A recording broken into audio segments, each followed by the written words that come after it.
स्वामी पंचमुख आंजनेय कार्यसिद्धि पंचमुख आंजनेय स्वामी प्रशस्तత ఏంటి అన్నది ఎక్స్ప్లెయిన్ చేస్తారు.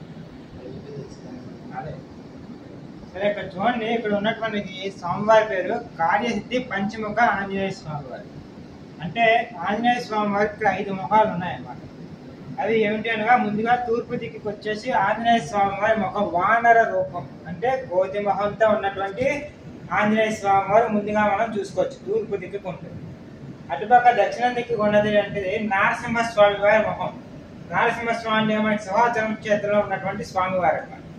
వెనకాల ఇంకొక మొహం ఉన్నారంటే అది మనకు కనబడదు కాబట్టి మనం కెమెరా పెట్టి పైన డిస్ప్లేలో పెట్టాం. ఆ లాస్ట్ డిస్ప్లే గరుత్మంతుని వారి రూపం అన్నమాట. మనకి విష్ణుమూర్తి యొక్క వాహనము మనం ఎక్కువగా చూస్తుంటాం వెంకటరామమూర్తి. వెంకటరామమూర్తి గారి యొక్క వాహనం అయినటువంటి గరుత్మంతుని వారు వెనకాటలు స్వామివారికి వెనకాటలు అంటే పశ్చిమ ముఖంగా ఉన్నారు. అదే ఉత్తర ముఖంగా ఆది వరాహ స్వామి, విష్ణుమూర్తి అవతారాల్లోని మొదటి అవతారం అయినటువంటి ఆది వరాహ స్వామి వారు మనకి ఉత్తరముఖంగా ఉన్నారు. ఇంకా పైన ఊర్ధ్వముఖం అంటే ఆకాశం వైపు హయగ్రీవ స్వామి వారు ఉన్నారు. హయగ్రీవ స్వామి వారు కూడా విష్ణుమూర్తి అవతారంలో ఒక అవతారం. ఈ హయగ్రీవ స్వామి ద్వారా మనకి సకల విద్యలందరినీ ప్రసాదిస్తారు.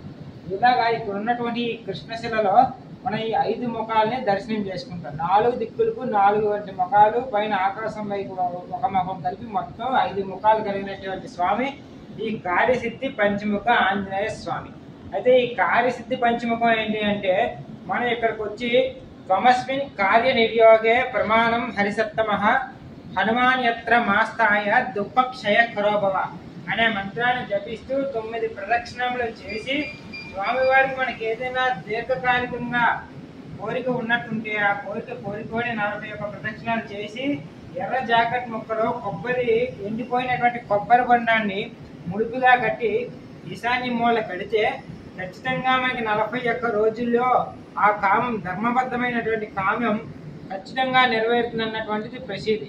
కనుక ఇక్కడ ఉన్నటువంటి స్వామివారి పేరు కార్యసిద్ధి పంచముఖ ఆంజనేయ స్వామి వారిగా మనం పిలుచుకుంటాం. అలాగే ఒకసారి మనస్ఫూర్తిగా స్వామివారిని చూసి నమస్కారం చేస్తాం. జై శ్రీరామ్. జై శ్రీరామ్.